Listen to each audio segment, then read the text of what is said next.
Rage 2, a game that promised chaotic open-world fun, but didn't exactly blow everyone away when it launched. It's one of those games that had all the ingredients for success, but for some reason, it didn't quite stick the landing. Still, if you actually dive into it, there's a lot to love. What was the controversy here? Well, part of the issue was the huge expectations. The first Rage was pretty well received for its time, but it had some flaws. So when Rage 2 was announced, people were hoping for this massive improvement. Bethesda hyped it up with colorful Mad Max-style marketing and promised a game that was over the top and action-packed. But when players got their hands on it, some felt like the open world was a bit empty and didn't deliver on all that excitement. A lot of people also criticized the story, or the lack of one. The game didn't take itself too seriously, which in some ways was fun. The main narrative didn't really pull you in, and some players felt like the game's focus on pure action left the story feeling a little thin. If you were expecting deep lore or compelling characters, it might not have been what you were hoping for. But here's where Rage 2 shines: the combat. If you're a fan of fast, frenetic, chaotic gameplay, this is where the game really delivers. The gunplay feels tight, satisfying, and absolutely brutal. You've got all these cool powers and weapons that you can mix and match, which makes every fight feel dynamic and fun.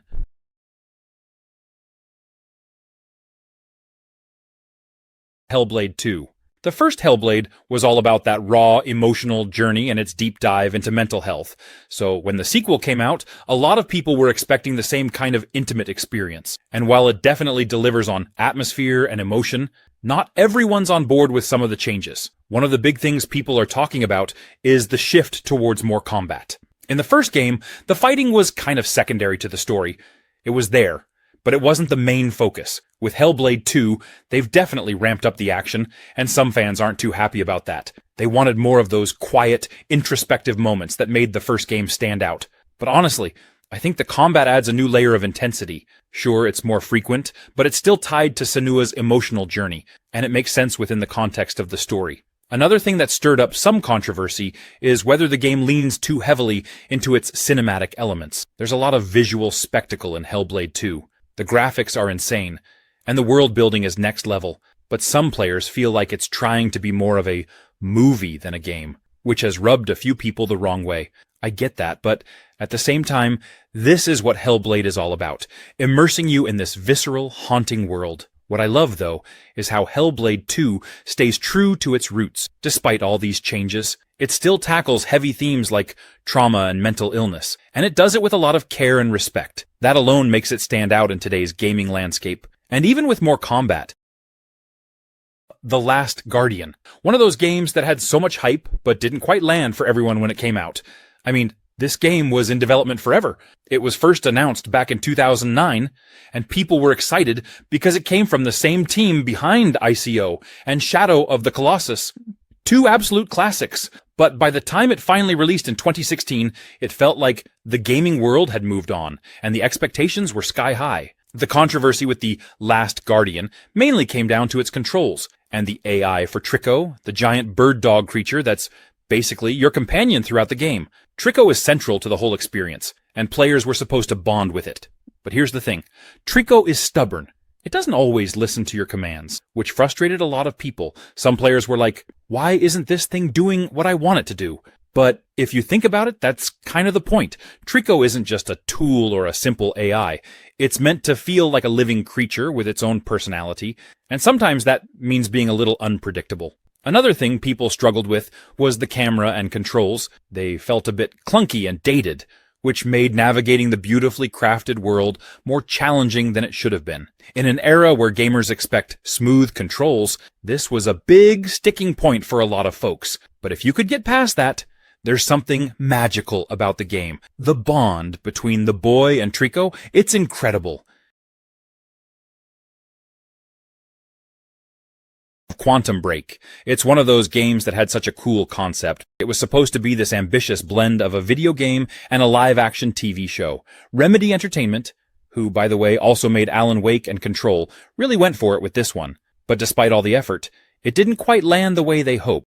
Still, Quantum Break was way better than people gave it credit for. First, let's address the elephant in the room, the live-action TV show aspect. So here's the deal. After every act in the game, you'd get a 20-minute episode of a show that followed the story from different perspectives. Some people thought that was super cool, while others just didn't. A lot of gamers felt like it broke the flow of the game. And, to be fair, not everyone wants to sit through 20 minutes of TV when they're in the mood to game. That decision alone turned off a lot of people. But if you were open to the idea, it was actually a pretty fresh take. The show wasn't bad either. It had some solid acting, including big names like Shawn Ashmore and Aidan Gillen. The way your in-game choices impacted the show episodes was also a neat touch. It added this layer of interactivity that you don't see in most games. Now, when it came to the gameplay itself, Quantum Break absolutely nailed the time manipulation mechanics. You had all these cool powers, like freezing time, dodging bullets, and even creating time shields. It made combat feel fast, fluid, and just downright fun. There's nothing quite like freezing a group of enemies in place, unloading your weapon, and then watching the chaos unfold. Ghost Recon Breakpoint. Ubisoft had a pretty solid reputation with the previous game, Ghost Recon Wildlands, so expectations were high for this one. But when Breakpoint dropped, it was met with a ton of criticism. People were upset with everything, from the bugs and glitches to the live service elements and microtransactions. Some felt the game had drifted too far from what made the Ghost Recon series great, tactical, squad-based military action. A lot of the backlash was around the game's focus on looter-shooter mechanics. Fans of the series weren't too happy about the addition of gear scores and loot systems, which felt more like something out of the Division rather than a tactical military shooter. That shift towards a more RPG-like system was jarring for longtime fans, and many felt it took away from the realism and immersion they loved about the franchise. Another big complaint was the lack of AI teammates at launch, which had been a staple in past Ghost Recon games. Instead, you were forced to play solo or with real players in co-op, and that left some players feeling like the experience was incomplete. But here's the thing.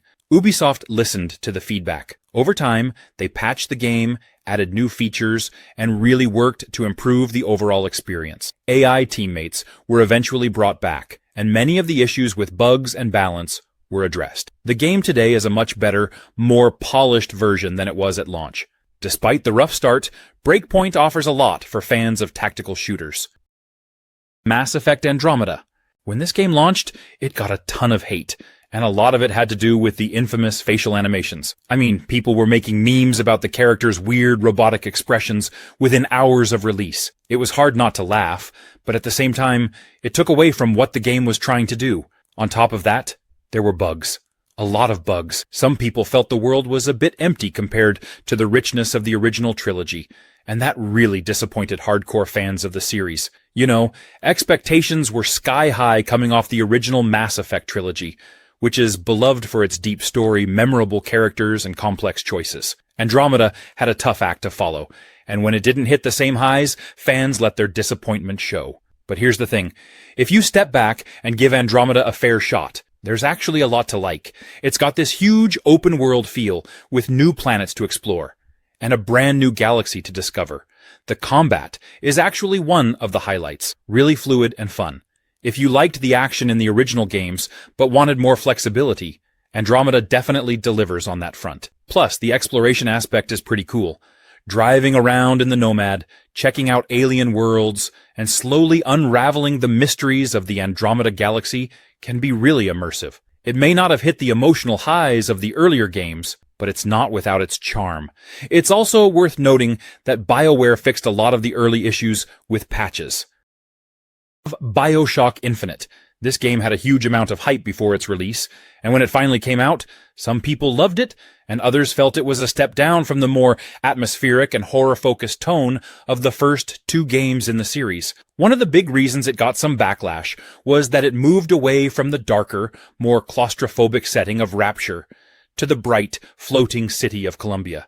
Instead of lurking around creepy corridors, you're soaring through the sky on rails, fighting in these grand, open environments. That change in tone didn't sit well with some players who were hoping for the same intense, eerie vibes they got in the original BioShock. The combat also shifted to be a lot more fast-paced and action-heavy, which wasn't everyone's cup of tea. Some fans missed the slower, more strategic approach of the earlier games, and they felt like Infinite was a little too much like a standard first-person shooter. The introduction of Elizabeth as an AI companion, while praised by many for how well she was integrated into gameplay, also rubbed some players the wrong way, feeling like it made the game more linear or scripted. Yeah, it's different from the first BioShock, but that doesn't mean it's bad. In fact, it's bold for even daring to be so different. It tells a complex, layered story that's still talked about today, and while the gameplay might be more action-heavy, it's polished and engaging. So while BioShock Infinite has its detractors, it's absolutely worth playing. Thief. Fans of the original Thief games loved the deep stealth mechanics and immersive world building, but when the 2014 version came out, it got a lot of flack from longtime fans and critics alike. People felt it didn't capture the spirit of the originals, and there were complaints about the clunky controls, linear level design, and a story that didn't quite hit the mark. One of the big issues was how it handled the stealth mechanics. In the older Thief games, you had more freedom to approach situations in different ways, and it felt very open-ended.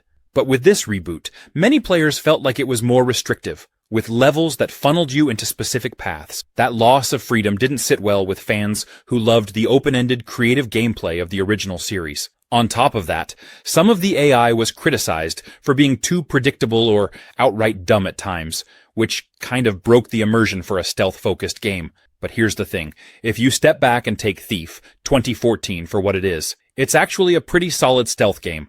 It's atmospheric, the dark, gritty world of the city is really well designed, and when the stealth mechanics click, it's super satisfying. Sneaking around, looting treasures, and staying in the shadows can be pretty immersive if you're not too worried about how it compares to the originals. Plus, visually, the game looks great. The attention to detail in the environments and the lighting effects really help to set the mood. The sound design is also a big highlight. Using sound to your advantage or avoiding noisy surfaces makes the stealth feel more intense. Sniper Elite 5, a game that didn't exactly get the warmest reception from everyone when it launched. Now, if you've played any of the previous Sniper Elite games, you know what you're getting into. Tactical, long-range shooting and those signature X-ray kill cams that are both brutal and weirdly satisfying. But when Sniper Elite 5 dropped, some people weren't all that impressed, and it ended up getting a bit of hate. One of the main complaints people had was that it didn't feel all that different from Sniper Elite 4. Some players were expecting a bigger leap forward in terms of gameplay and mechanics, but instead, they got more of the same. Now, that's not necessarily a bad thing if you love the formula, but for some, it felt like the game was playing it too safe. People wanted more innovation, and when they didn't get it, the criticism started rolling in. Another controversial aspect is the game's pacing. Sniper Elite 5 is all about slow, methodical gameplay. You're sneaking around, scouting enemies, lining up the perfect shot. It's a thinking person's shooter. But not everyone's down for that kind of experience. But here's the thing. Sniper Elite 5 still absolutely nails what makes the series fun. The maps are massive and give you so many ways to approach your objectives. Whether you want to go in guns blazing or take a more stealthy route, the game gives you that freedom. Also, let's not forget those kill cams. People can criticize the game all they want, but there's nothing quite like watching a perfectly placed shot rip through an enemy's organs in slow motion. Helldivers 2. Now, this game is a follow-up to the original Helldivers, which had a strong cult following. It's all about cooperative, top-down, tactical shooting, but with a pretty unique twist. It's brutally difficult. However, Helldivers 2 has gotten some hate for being too punishing, or for having gameplay mechanics that can feel overwhelming, especially for new players. One of the biggest complaints is how unforgiving it can be. Friendly fire is always on, which means you can accidentally or not so accidentally kill your teammates during missions. And believe me, this happens a lot. It's a game that forces you to be super careful, and not everyone is down for that level of intensity. The steep learning curve and lack of hand-holding also rubbed some players the wrong way, especially those who were expecting something more casual. Another thing that got some pushback was the game's structure. Missions can feel repetitive after a while, and if you're playing solo, the game is an entirely different experience, and not always in a good way. It's built around cooperative play, so going in alone can make it feel more frustrating than fun. But here's the thing. If you're into tactical shooters and have a squad to play with, Helldivers 2 is an absolute blast. The chaos that comes from trying to coordinate with your teammates while dodging enemy fire and calling in reinforcements makes for some seriously intense moments. The variety of weapons, gear, and strategies you can use makes each mission feel dynamic, and the constant threat of messing up keeps the tension high.